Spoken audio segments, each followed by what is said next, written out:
On Tuesday, the International Olympic Committee banned the Indian Olympic Association for failing to comply with its charter and statutes. Reuters reported that one of the main reasons that triggered the ban was that the new IOA Secretary General, who was to be officially elected, was Lali Bano, who spent 11 months in custody last year because of corruption charges that plagued the 2010 Commonwealth Games in Delhi, and who is out on bail. Later, the Indian Amateur Boxing Federation was suspended by the International Boxing Association for possible manipulation of its elections.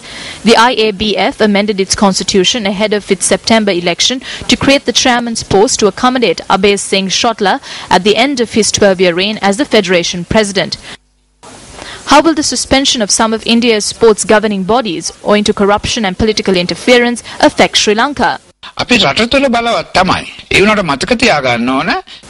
We must remember that Sri Lanka must not only abide by the rules and regulations of the Minister of Sports but also abide by international rules. We can only be recognized internationally if elections, documentations, financial matters and organizing events are done correctly. For example, this happened to the Athletics Association in 1983 and 1987, where we were not allowed to compete in Asian meets. The risk of the Sri Lanka Athletic Association being banned has not subsided in the present context. For instance, the board of officials who were elected recently was recognized temporarily by the International Amateur Athletic Federation. The IAAF reiterated that if full recognition is to be granted to the athletics body in Sri Lanka, then elections should be held under a new constitution by March next year.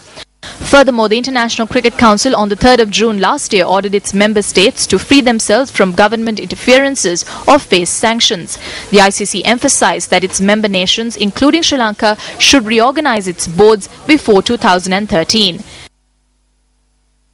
Our Olympic Committee will also be banned very soon. We saw how Suresh Kalmadi, who was in India's Commonwealth Games, was sent to jail.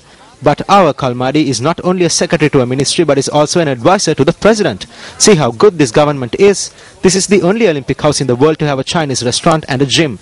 The Olympic house was given to this Chinese restaurant apparently for around 300,000, but people there say it was given for 600,000. The gym has been given for 100,000, but its membership fee is 100,000 a year. Therefore, Minister, isn't this robbery? Shouldn't immediate steps be taken in the name of sports to ensure that Sri Lanka does not meet the same fate as India?